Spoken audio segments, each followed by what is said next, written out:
Olá! Hoje a gente vai fazer algo bem legal. Vamos abrir a caixa de ferramentas do grego bíblico para entender como as menores pecinhas da língua são capazes de construir as maiores e mais profundas ideias.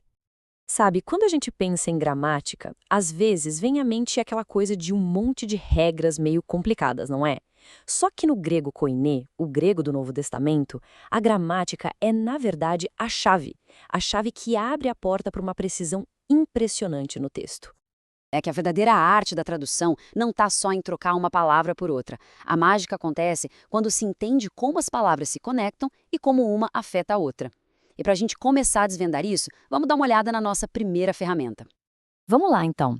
Ferramenta número 1, os adjetivos. Gosto de pensar neles como os pincéis, a parte do kit que serve para pintar com palavras.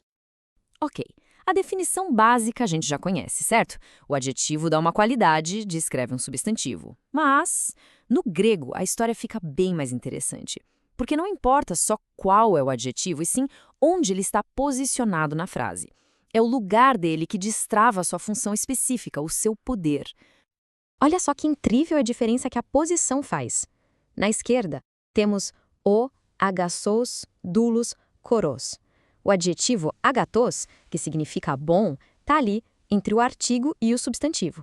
Resultado, o bom servo. É uma descrição. Agora, olha para a direita. O doulos agathos. A gente só mudou o adjetivo de lugar, por final. E a frase vira uma afirmação. O servo é bom. Uma pequena alteração na ordem que muda completamente o sentido. E essa flexibilidade vai longe. Um adjetivo, dependendo do contexto, pode simplesmente virar um substantivo, por exemplo, o ágios, que é literalmente o santo. Pode ser um homem santo ou pode se transformar num título poderoso, como na expressão o santo de Deus. Muito bem. Se os adjetivos pintam o quadro, nossa segunda ferramenta, as preposições, são a arquitetura da cena. Elas constroem o contexto e estabelecem as relações entre os elementos.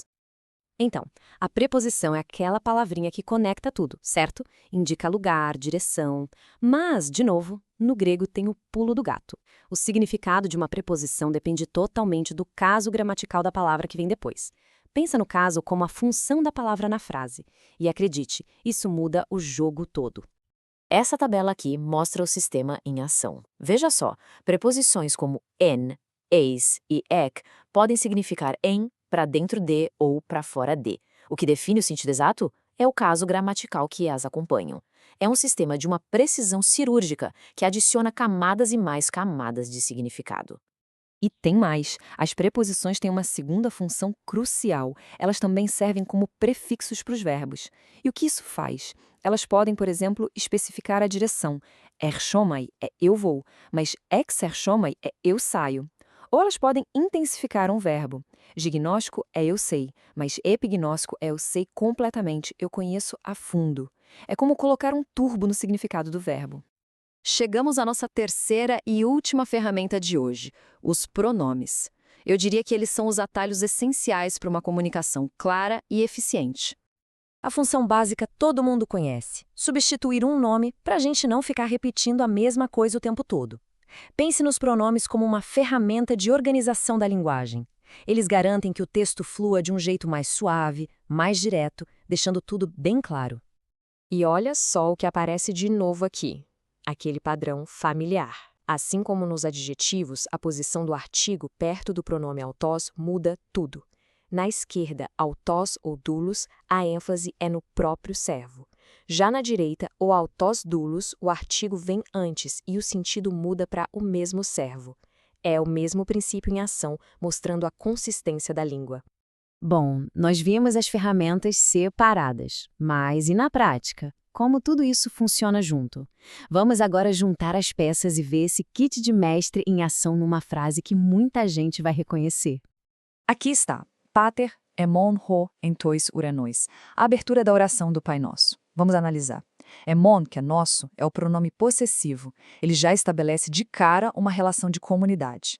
E depois, a preposição en, em entois uranois, não está só indicando um lugar, nos céus. Ela estabelece uma esfera de soberania, de ação. Cada pecinha está ali, trabalhando em conjunto para construir um significado teológico muito profundo. Então, o que a gente tira disso tudo? Fica bem claro que essas pequenas palavras não são meros detalhes. Elas são a base, a estrutura sobre a qual uma interpretação cuidadosa e precisa é construída. Dominar essas ferramentas realmente transforma a leitura. E isso nos deixa com uma pergunta, não é? Que outras tantas nuances e riquezas de significado estão escondidas ali por trás das palavras? Ao compreender o kit de ferramentas da gramática grega, a gente começa a descobrir camadas que uma leitura mais superficial simplesmente não consegue alcançar. Fica a lição. No grego bíblico, cada palavra e cada posição realmente importa.